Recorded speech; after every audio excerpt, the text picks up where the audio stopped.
brief spell away from the game, albeit unwelcome, may just have been exactly what Minnesota United needed.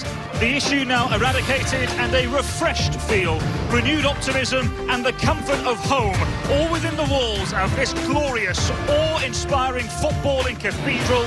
Safety still beyond paramount in a place where Minnesota take on a familiar face and an aspiring Houston Dynamo. From Allianz Field, Minnesota United look for win number 7. As we welcome you into a rather chilly Blue Cross and Blue Shield of Minnesota pre-game show, Callum Williams, as always, alongside former Gopher soccer star Kyndra D. St. Aubin.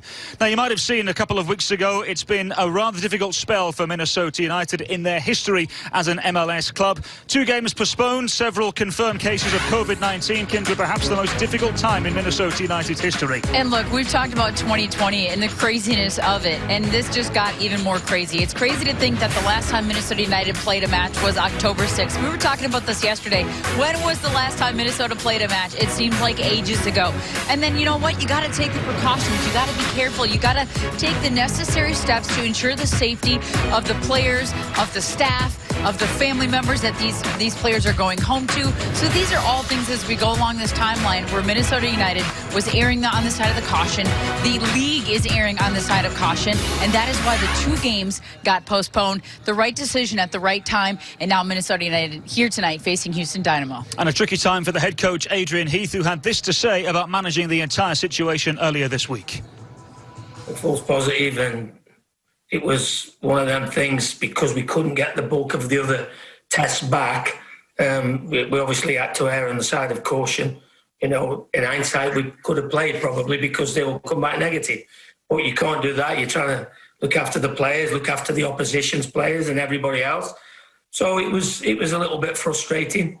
You know, it's the frustrating part for me and with the group at the moment is, you know, would we have liked a few days rest? Maybe. Would have been nice. But suddenly now I had a look, and in 2 weeks we've had 2 sessions together.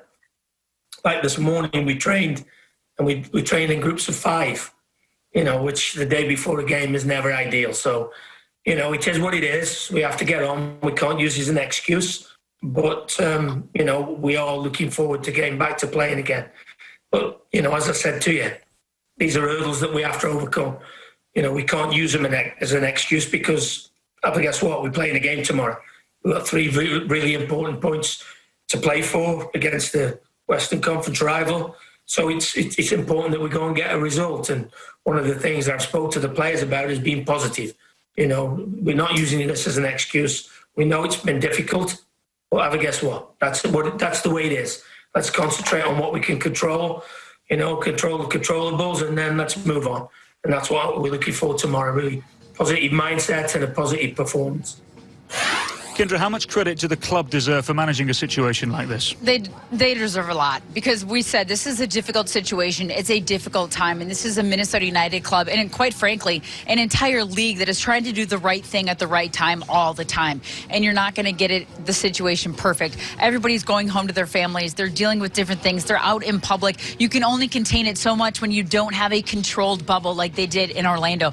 These players are taking precautions. The team is taking precautions. The medical staff is doing their due diligence. And you know what? I think hats off to the team, to the club, to the coaching staff, the training staff, the medical staff, everybody involved, because these are difficult times, difficult decisions, and I think they got it right this time. Better to be safe than sorry. Get this back on track, and Minnesota now hosting Houston Dynamo. Well, due to several regulations, we of course can't tell you who the players were that contracted COVID-19. We'll let you work that out for yourself. These are the unavailable Loons here this evening, Kyndra. Well, and more of the same up the top there. Aiko Par, Luis Amaria, Greg Randising, and then of course you got Jan Gregic, who has returned from international duty. So he was away with Slovakia, played in a couple of games there. He is back, but he is quarantined, so he is unavailable tonight for Minnesota United. But again, this is the thing Adrian Heath has said to us time and time again. It is next man up mentality. There is no time to feel sorry for yourself. You got to step up to the plate. You got to get the job done, and you sure as heck have to get those points at home. because Allianz Field has got to become a fortress once again, even without the fans in the stands. We know the supporters are watching at home, but it's important to get these 3 points down the stretch. Get your home field advantage tonight against Houston Dynamo when it's 20-some degrees out here. Now, this is how the Minnesota United starting 11 looks, presented by Allianz. 3 adjustments since that last game in Nashville. Chase Gasper returns to the back line. Robin Lod and Kai Kamara into the front line. But Kendra, your eyes focusing on the right-hand side here this evening. Well, I think it's really important for Ethan Finley and Romain Métanire to get forward and get in on the attack. We've talked quite a bit about the partnership in the center of midfield. Kevin Molino returning back to his more favored role in that 10 position just underneath Kai Kamara. Robin Lod will switch over to the left-hand side. But you said it, Ethan Finley, very important for him to get in the fold on that right-hand side. Take advantage of the fact that Darwin Quintero, who's playing on the left for Houston Dynamo, as we'll get to the starting lineup shortly, he doesn't want to play a lot of defense. He likes to tuck inside. He likes to have the freedom to roam. That means more space to get on the ball, to make the runs in behind, to get in behind that back line for Ethan Finley, and also for Romain Métanire to exploit that space on the right-hand side, make the overlapping runs. The 3 assists in the 15 games, second on the team this season, and I still think that we are seeing the best we have of Romain Métanire in the last few games from him. I think he's almost thriving off these cooler temperatures. He's found his stride. He's had a few days off now. What can he do overlapping on that right-hand side and exploiting that space? Okay, next up, it's all about the opponents here this evening for Minnesota United. Houston Dynamo. Stay with us as the Blue Cross and Blue Shield of Minnesota pre-game show continues after the break.